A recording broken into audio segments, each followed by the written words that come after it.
খবর পেয়েছেন যে স্কুল এডুকেশন ডিপার্টমেন্টের সেক্রেটারি প্রিন্সিপাল সেক্রেটারি তিনি আমাদেরকে ডেকেছিলেন, যে খুব স্বাভাবিকভাবে আমাদের মনে হয়েছিল সদর্থক আলোচনার ক্ষেত্র প্রস্তুত হবে।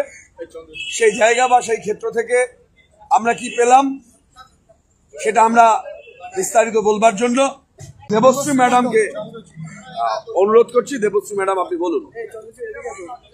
সকল সাথীদের, পার্শ্ব শিক্ষক এবং পার্শ্ব শিক্ষিকারা যারা রয়েছেন, দীর্ঘদিন এই বঞ্চনার মাটিতে হাজারো ঘাম ঝরিয়ে আমরা নিজেদেরকে শিক্ষাক্ষেত্রে উৎসর্গ করেও যে বঞ্চনার শিকার হয়েছি, শুধু বঞ্চনা বললে ভুল হয়, আজ এটা অপমান এবং জীবন যন্ত্রণা বেঁচে থাকার লড়াইয়ে আমরা দাঁড়াতে বাধ্য হচ্ছি বারবার।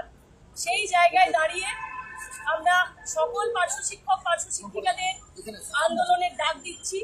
আমরা অনেক আন্দোলনের পথে হাঁটতে হাঁটতে আজও আমরা আমাদের সেই সঠিক সমাধানে এসে পৌঁছার অধ্যবসায় আমার শিক্ষকতা জীবনের এতদিনের যে নিষ্ঠা সহকারে নিজেকে উৎসর্গ করার বছরগুলোকে আমি হারিয়েছি, সেখানে আমি সত্যিই হেরে গেছি।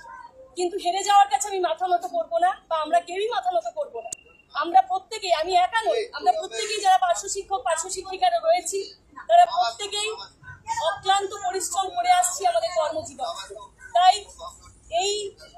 এরকম একটা কঠিন পরিস্থিতি যখন আমাদের সামনে এটাই প্রমাণ করলো যে 1000 টাকা ভিক্ষা, সেই ভিক্ষার অপমানের বিরুদ্ধে আমরা প্রতিবাদ চাই।